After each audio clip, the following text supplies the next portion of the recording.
Blog Talk Radio. Hello, everyone. This is Laurie Smith on Blog Talk Radio. Good evening. It is 10 o'clock p.m. here, Saturday night, the 12th of January, 2013. I'm glad to be here, and I'm just thankful for everybody who's tuning in and who's tuned in the past. You know, I've done like almost 1,000 shows. I don't know, getting close to 1,000 shows here. November 2009 is when I started doing Blog Talk Radio, and I have a lot of people who tuned in over the years and the last few years, and I appreciate it. I know a lot of people, the same people, listen to my shows, but I don't know who everybody is who's listening and tuning in. So, you know, a big thanks to everybody for taking the time to listen to what I have to say about child abuse and the whole issue regarding human rights abuses and issues of the heart. You know, I had no idea how long I'd be doing Blog Talk Radio and how long I'd be able to keep this up. I work full time and I'm busy, and I missed my show last weekend. My husband was in a hospital emergency. We had to take him. I had to phone the ambulance for emergency Saturday night, so I missed my show. I had actually moved it to Sunday, and then I was just too exhausted on Sunday to do the show.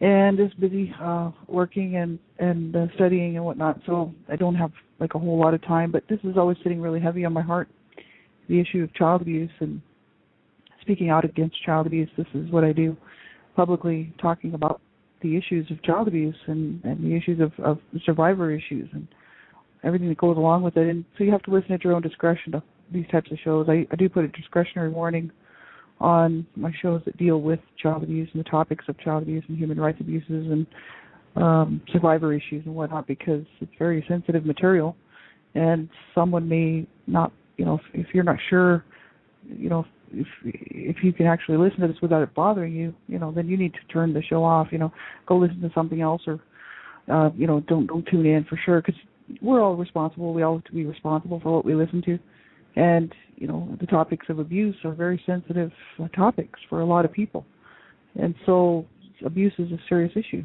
and it's life threatening, it's deadly, and it's horrific, and it's everything that is evil. And so, you know, if you're not really don't feel comfortable listening to topics like this, then please don't tune into my shows.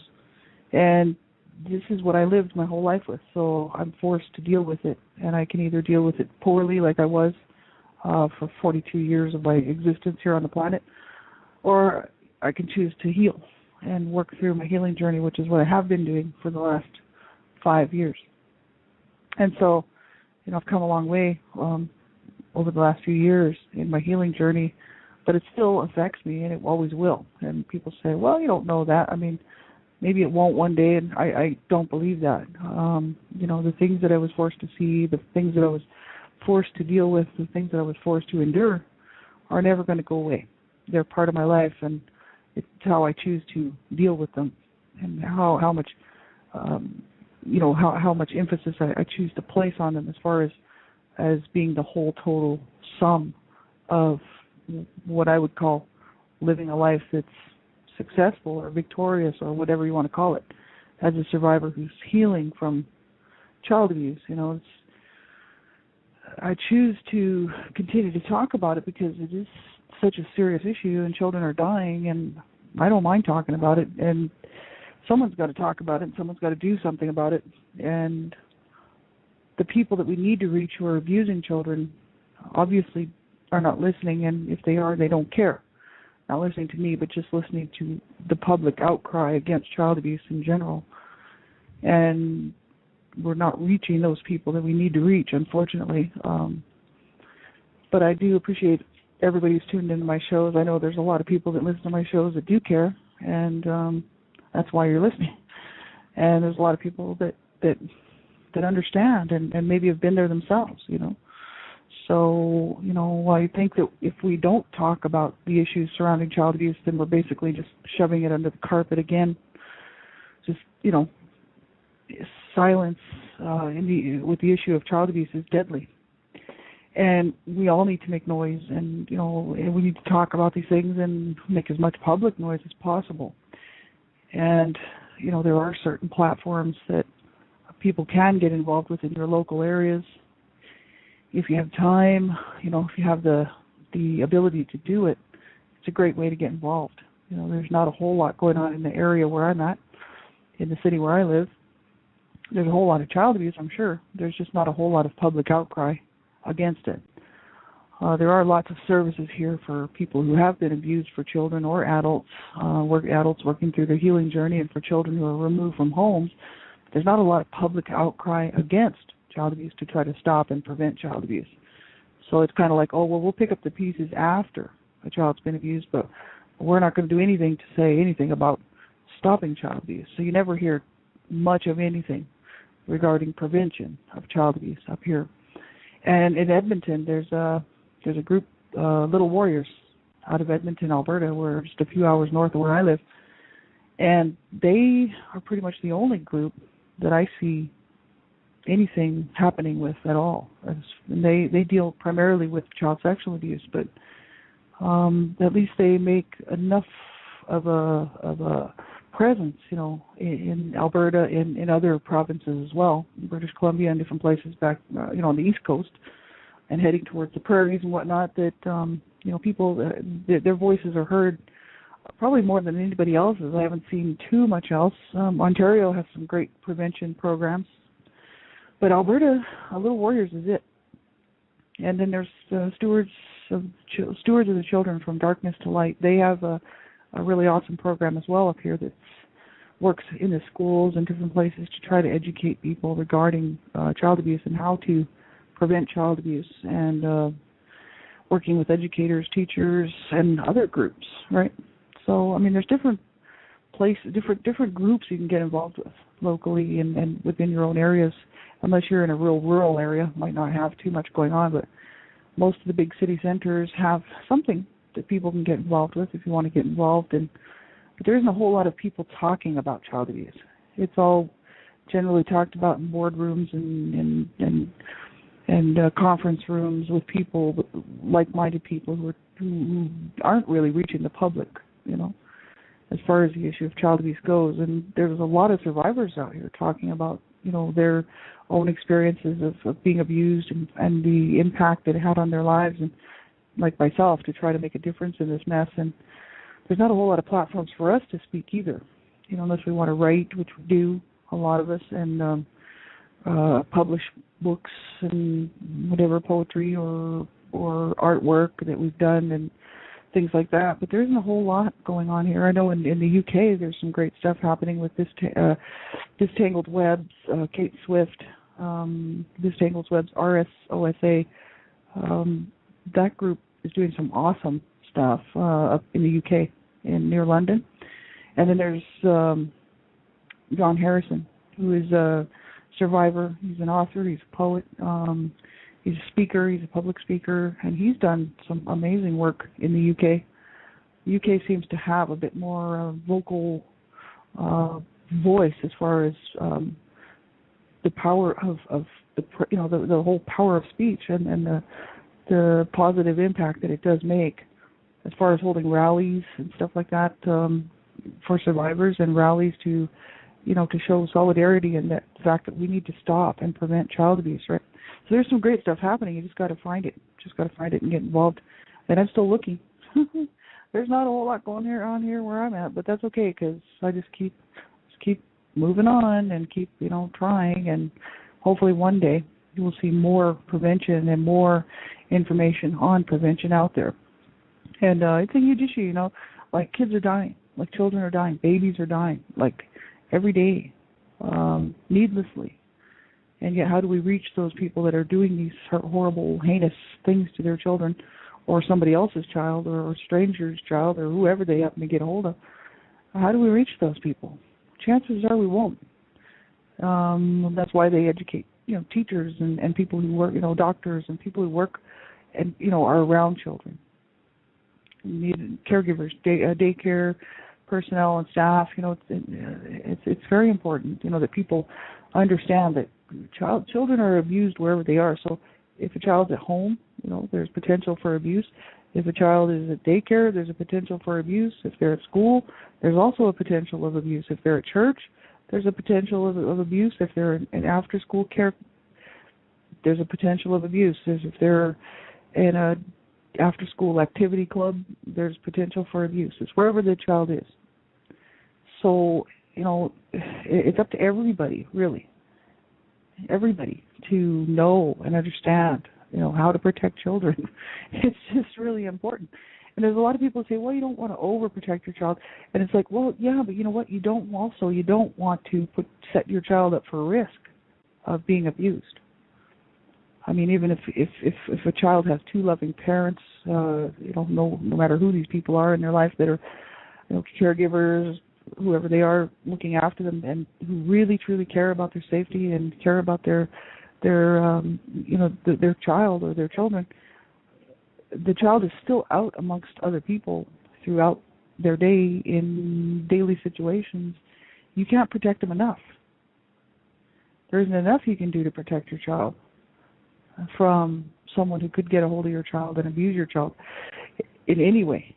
And it's really, I don't know, it's discouraging because, just talking to people in general, you get the attitude that people are like, well, it won't happen to my child, or it wouldn't happen to my child, or, a person just can't protect their child that much because then, they're just overprotecting and stuff. And you don't want to set your child up for fear and for, to live in a bubble and to live a life of complete paranoia that somebody could hurt them. The issue is that, if you have a situation where you have to have someone look after your child because you work, you need to screen that person very carefully. You need to do background checks on that person. You need to do all kinds of checks on that person. You don't just let anyone look after your children. It's the same with the daycare. You need to you need to have a confirmation and proof that every single person in that daycare has had a background check done on them. Every single person. And the same with the schools. I mean, teachers abuse children too. It's just all over the headlines all the time. Sexually abuse children. They physically abuse children. They verbally abuse children. I mean, you got to know who's around your child, and who's going to be having control of your child while you're not able to be there to protect them. It's not a matter of having your children become paranoid about every single person. It's the fact that your children should know that, hey, that if somebody, approaches them and does anything that makes them feel uncomfortable or asks them to do anything that makes them feel uncomfortable or puts them in any kind of a position that scares them and frightens them and makes them feel uncomfortable, that they are to tell you as the parent. And if you're not around, they're to scream it out as loud as they can. It's like there's all kind, because, how else is your child going to know? They won't know. Children are very trusting, and they're vulnerable, right? And predators, child sexual predators and predators of any kind, are looking for children who are vulnerable. They're looking for children who don't have the information, right, on how to keep themselves safe and how to get help if something happens that makes them feel uncomfortable. They're set up, right? Vulnerable children are set up because child sexual predators and other predators are looking for children just exactly like that. They want children who are meek and timid and aren't going to say anything. It's just reality, and I mean it's something that it's like a parent's worst. It's got to be. I mean, I'm not a parent. I don't have children. I was sexually abused as a child. There you go. I can't have children, right? But I know if I did have children, I would do my very best to make sure and ensure that my child was safe wherever they were. And that includes neighbors' homes and everybody else. You can't just assume that everybody's good because maybe you are. It's like, well, everybody's basically good. No, that's not true at all. That's a false perception. People are not basically good. You might run into some good people somewhere along the road, but there are some very evil, twisted people out there. I'm just here to remind everybody, because I talk to a lot of people, even let's just say on a monthly basis. I might run into so many people and have conversations with them. And some of the stuff that they think and that they base their ideas on is completely false. It's like, well, you can trust everybody until you can't trust them. It's like, you really want to live your life like that? You really want to set yourself up like that? There are a lot of very sick individuals out there. And these people are the people that are abusing and sexually abusing children. They are the people out there that are kidnapping children. They are the people out there that are actually abusing their own children. I mean, abusers just look like everybody else. You know, you can't judge them by their looks or by their social status or anything else, or their education. You know, they just look like everybody else. They just blend in with the crowd. And it's a bad idea, you know, to just think that you can just trust everybody. And people say, well, okay, you know, I mean, based on the way that I grew up, I mean, of course, you know, maybe I'm feeling that you can't trust anybody, and that's probably true, just based on my own childhood experiences. But I've met people in my lifetime that proved they were trustworthy. And they were trustworthy, and they were good, decent people. I've also met people who were very evil and very twisted. And so, you know, for me to take on an attitude that, oh, everybody's basically good at heart is completely wrong and false, because that's why we have these headlines, you know, rolling up in the newspaper and on the internet and everywhere else on TV, showing all of these people who have committed these heinous crimes, and not only just against children but other adults as well. Because there's very sick people here amongst other people, right? And you can't always pick them out of the crowd. So you've got to protect your children, right? And there's all kinds of people out there that think that there's no big deal. It's like, well, this would never happen to my child. That's the famous line that parents like to say. It's because they don't want to take responsibility for having to get the information and then make sure it happens, right? It's like, it's work. That's why. Because you got to actually study it out and learn about these things, and then learn how to properly, at the age-appropriate levels, teach your children. And a lot of people don't want to be bothered with that part of the parenting because that's too much work. That will require time and effort. But when it comes to your children, that should be like number one top priority. It's something that, you know, every parent should know how to protect their children from internal and external sources. I mean, most abuse happens within the home. Let's just face it. 90, I forget what the stats. I mean, you just look at the stats out there, and the stats are pretty much the same all the time. And there's only a few different sources these stats come from government testing, like government stats and assessments. 90 to 95% of abuse happens within the home, because that's where the child is most of the time. And where else are these small young children? They're at home. And then the other percentage is some, you know, it's generally within the family. And then the other smaller percentage is outside of the home, somewhere like a babysitter's home or daycare or school or something. But the majority of abuse happens within the home, and it's somebody that has access to the child that the child probably already knows. It's not a stranger danger thing. There is stranger danger stuff. You got to watch out for that, definitely. See some of these headlines that roll up, you're just like, whoa, you know, like people getting a hold of children in stores just for a few minutes and sexually abusing them, sexually assaulting them. You know, bathroom situations are a huge issue, you know, like public restrooms. You really got to watch that. And, you know, people just don't think there's anything to worry about. And it's like, well, you know what? Do you want to risk that? Do you want to take that risk, you know?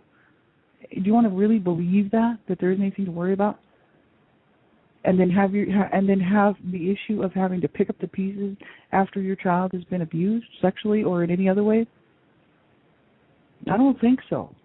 I don't think any parent wants to go there.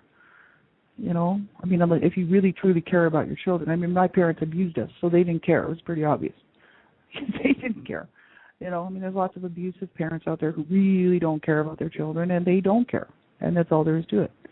And they will say that they don't care, and they'll tell everybody to their face that they don't care, because they don't care. But there's other parents out there that, you know, if you truly do care, you absolutely do not want to take that risk. It's not something to mess around with, you know. I mean, in my lifetime, I ran into so many incredibly sick people. And I'm very lucky I got away from most of them. So there you go, you know. And these people, some of them had access to me in my home. and some of them were outside of my home. And I'm telling you, there are very sick people out there. And you can't just trust everybody you run into. And you just can't trust everybody who lives next door to you. And you just, you can't even trust everybody in your family with your children. Know the signs, know the symptoms, know what to look for. And also understand that there should really never be one adult, one child situations. Not unless it's somebody that you know is trustworthy around your child. Should never, even when there's two adults, if they are both abusers and looking to sexually abuse a child, you're still set up for a problem. But you definitely you want to minimize one adult and even one older child situations with your child or your children, because that is a big setup for a big problem. And, a lot of people think, oh, well, it just wouldn't happen to my child. You want to make a bet?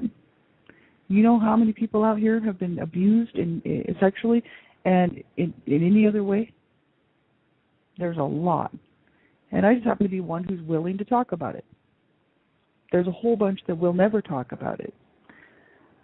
What's the percentage on that? No, does anybody really know? Probably not, because nobody probably cares enough to do a study on it. But there's millions upon millions of people who have been abused and have been sexually abused, and they will never, ever talk about it. Many of them will never tell another living soul. They will keep it to themselves until they go to their grave, due to the shame, the fear, whatever. What are people going to think of me? Or what if the abuser finds out? Or, it's like there's so many reasons why people will not ever tell a living soul. Maybe even taking on some guilt, false guilt that doesn't belong to them. There's many reasons why people don't ever tell. And, this is the thing. I'm here to speak out for those people whose voices are silenced, I'm here to speak out for those people who didn't make it and who died. Children who were killed, whose voices were silenced. Hey, you know what? I'm a voice just like all these other people out here speaking out against this stuff for them, because their voices were silenced. We all owe it. We all should stand up. We owe it to them to stand up and if you're a parent, protect your children. Do everything you can to protect your child and everybody else's children around you. Look out for these things, right? And you can't just go around with rose-colored glasses on thinking that life is great and everybody's trustworthy, because they're not. There's a lot of sick people out there looking to get a hold of a child to do heinous things with. And it could be you never would know when it's going to be your child. It's like playing Russian roulette. It's awful. It's really awful how many incredibly sick people there are out there in the world. And I study this, all the time, because I'm looking into it all the time. And, you just go to the FBI's website, fbi.gov. They have an awesome website about, how to keep your children safe, especially internet safety for children and for families, right? And you just take a look at the stats out there of how many people they bust with child pornography busts. It's ridiculous. They said for every 6,000 they shut down, there's another 60,000 right behind them. That's people. For every 6,000 people they bust, there's another however many 1,000 more starting up, getting involved. You know how many people are into child pornography and child sexual abuse? It's absolutely sickening. It's absolutely frightening, and it's disgusting. I was abused sexually as a child. It was sibling incest. But the thing is that my dad was also very abusive sexually he was abusive sexually to my mother and to my brothers. And so it was a learned behavior, and it was a sickness and a disease, that I paid the price for. And it's like, well, okay, that's not okay. You know how many people out there are suffering this right now because there's some sick person who just thinks it's their right and that they can do this? No, it's wrong. And I love to see those articles come up where the FBI or ICE or whoever's whatever organization has busted these people, these child pornography rings. I just love it. It makes me so happy when I see that they're busted. I'm like, yes, good. and we need to bust them all, right? Because this is not okay, right? It will never, ever be okay. And, we can't, if we sit by and we don't say anything, we're basically saying, oh, well, who cares?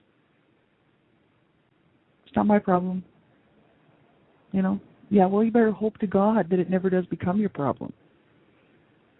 Right? Because then you'll be sitting around with the rest of us going, it was my problem. And even today, in reality, it always will be my problem. It's never going away.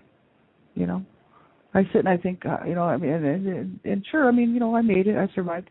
My life as an adult, especially an older adult, has been quite good because I treat myself well. I take care of myself as best I can, and spiritually, I'm in such a better place than I was. But I just, I'll never know the joys of grandchildren. I could have adopted.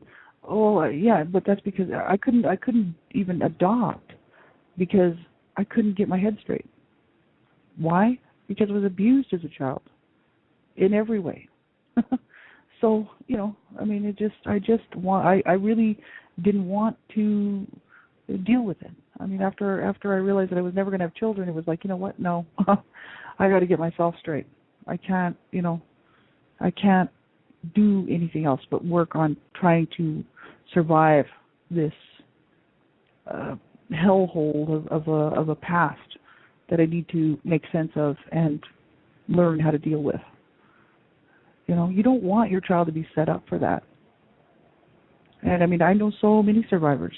So many. And it's incredible the damage that it does. And people say, oh, it doesn't do any damage. There's been certain people out there who have written material and supposedly studied this whole thing, and that say that abuse of any kind and child sexual abuse does not hurt the child. Well, I got news for you. I got news for you. It certainly does.